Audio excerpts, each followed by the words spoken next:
নমস্কার, আমি বিপ্লব কুমার শীল।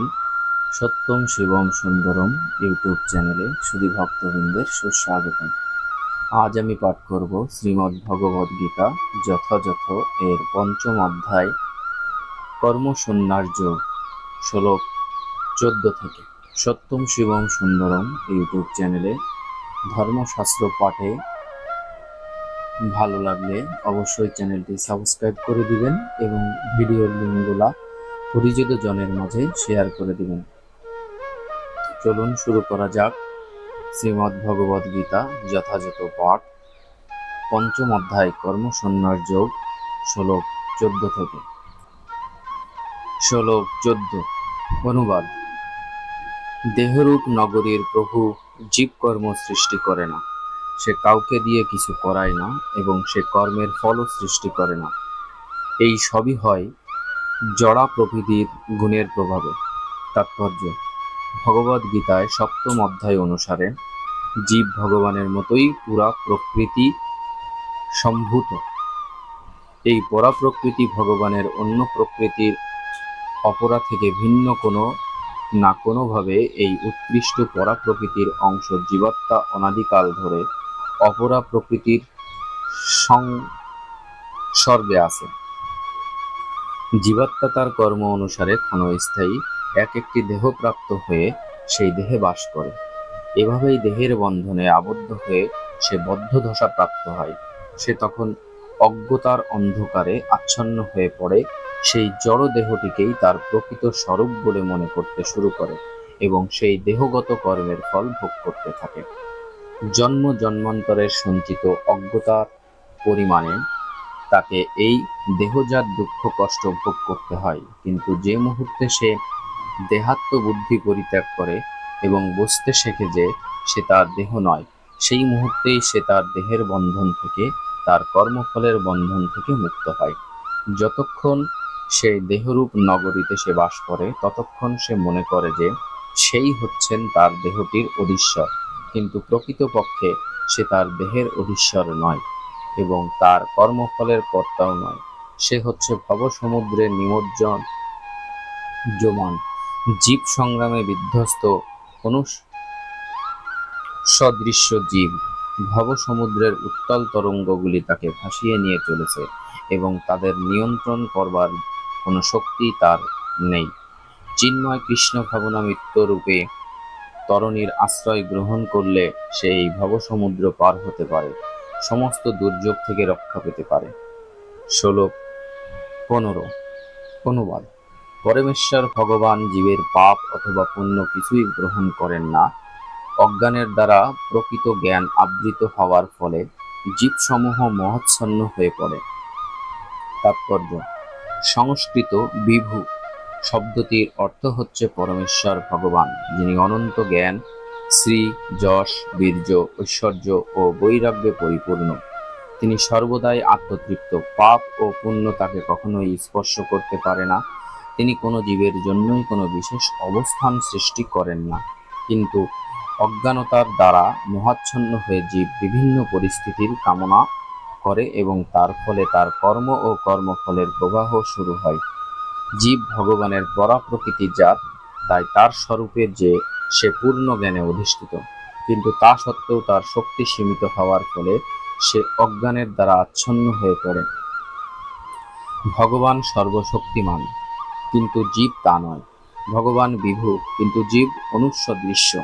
জীবাত্মা স্বাধীনভাবে ইচ্ছা করার স্বাতন্ত্র্য আছে, কিন্তু কেবলমাত্র সর্বশক্তিমান ভগবানের দ্বারাই তার সেই ইচ্ছা পরিপূর্ণ হয়। জীব যখন তার কামনা বাসনা দ্বারা মোহাচ্ছন্ন হয়ে পড়ে, তখন সেই কামনা বাসনাগুলি পূর্ণ করতে ভগবান তাকে অনুমোদন করে, কিন্তু তাদের বিশেষ বাসনার পরিপ্রেক্ষিতে তাদের কর্ম ও কর্মফলের জন্য ভগবান কোনো অবস্থাতেই দায়ী নয়। বিভ্রান্ত হয়ে জীব তাই তার জড়দেহটিকেই তার স্বরূপ বলে মনে করে এবং অনিত্য সুখ ও দুঃখ ভোগ করতে থাকে। পরমাত্মারূপে ভগবান প্রতিটি জীবের নিত্য সহচর।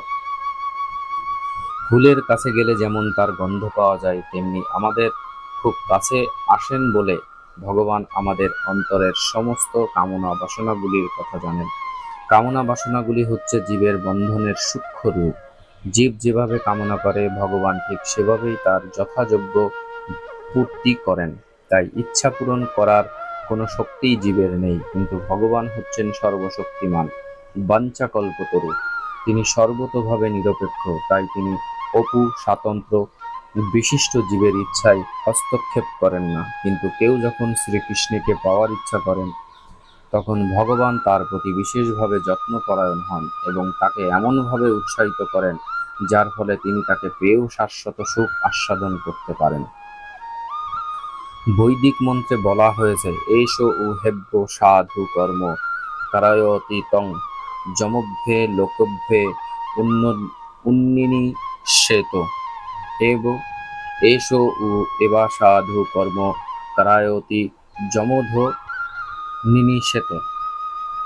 ভগবান নিজেকে সৎকর্মে প্রবৃত্ত করেন যাতে তার উন্নতি সাধন হয়।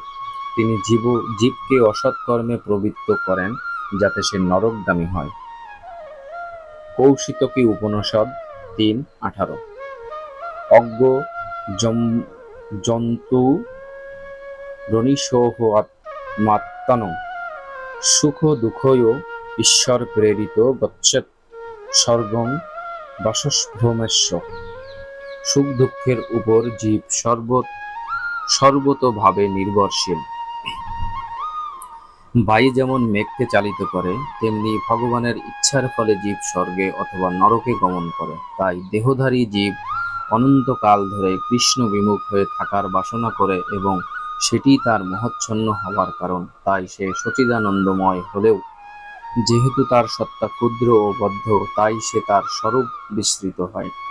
সে ভুলে যায় যে সে ভগবানের নিত্যদাস এবং এভাবেই সে অবিদ্যার দ্বারা আবদ্ধ হয়ে পড়ে। অজ্ঞানের দ্বারা আচ্ছন্ন হয়ে পড়ার ফলে সে বলে যে তার ভববন্ধনের জন্য ভাবনাই দায়ী। এই কথায় বিরোধিতা করে বেদান্ত সূত্রে ২:১-৩৪ বলা হয়েছে, বৈষম্য নৈ ঘৃণ্যন্য সাপেক্ষতাৎ তৎহি দর্শয়িত। ভগবান কাউকে ঘৃণা করেন না অথবা ভালোবাসেন না, যদিও সেই রকম মনে হয়। শ্লোক ১৬। অনুবাদ। জ্ঞানের প্রভাবে যাদের অজ্ঞান বিনষ্ট হয়েছে, তাদের সেই জ্ঞান অপ্রাকৃত, পরম তত্ত্বকে প্রকাশ করে। ঠিক যেমন দিনমানে সূর্যের উদয়ের সবকিছু প্রকাশিত হয়। তাৎপর্য: যারা শ্রীকৃষ্ণকে ভুলে গেছে তারা অবশ্যই মহাচ্ছন্ন, কিন্তু যারা কৃষ্ণ ভাবনায় ভাবিত তারা কখনোই মহাচ্ছন্ন হন না। ভগবদ্ গীতাতে বলা হয়েছে, সর্বং জ্ঞান প্লবেন জ্ঞানাগ্নি সর্বকর্মাণি এবং ন হি জ্ঞানেন সদৃশ্যম। জ্ঞান সর্বদাই অত্যন্ত মর্যাদা সম্পন্ন।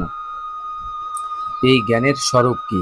শ্রীকৃষ্ণের শরণাগত হওয়ার ফলেই পূর্ণ জ্ঞান লাভ করা যায়, যে কথা সপ্তম অধ্যায়ের ঊনবিংশতি শ্লোকে বর্ণনা করা হয়েছে। বহুনাং জন্ম নামন্তে জ্ঞান ব্রহ্মং প্রপদ্যতে।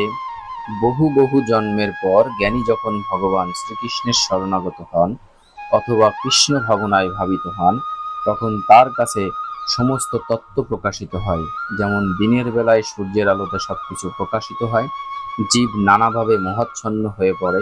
উদাহরণস্বরূপ বলা যায়, ধৃষ্টতাপূর্বক সে যখন নিজেকে ভগবান বলে মনে করে, তখন সে মায়ায় অন্তিম ফাঁদে পতিত হয়। জীব যদি ভগবান হয়, তাহলে সে মায়ার দ্বারা মোহচ্ছন্ন হয় কিভাবে? যদি তা সম্ভব হয়, তাহলে বুঝতে হবে যে অজ্ঞান বা শয়তান ভগবানের চেয়েও বেশি ক্ষমতাশালী। যথার্থ জ্ঞান কৃষ্ণ ভাবনাময় মহাপুরুষের কাছ থেকেই লাভ করা যায়। তাই এই রকম যথার্থ সদ্গুরুর অনুসন্ধান করে তার কাছে কৃষ্ণ ভাবনামৃতের শিক্ষা হৃদয়ঙ্গম করতে হয়। সূর্য যেমন অন্ধকার দূর করে, কৃষ্ণ ভাবনামৃত তেমন সম্পূর্ণভাবে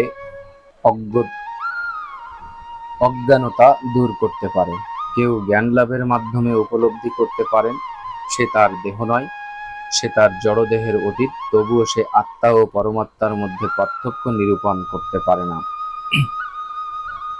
কিন্তু সে যদি কৃষ্ণ ভাবনায় ভাবিত সদ্গুরুর শরণাগত হতে যত্নবান হয়, তাহলে সে সব কিছুই ভালোভাবে জানতে পারে। কেবলমাত্র ভগবানের প্রতিনিধির সান্নিধ্য লাভ হলেই ভগবানের সঙ্গে আমাদের নিত্য সম্পর্কের কথা জানা যায়।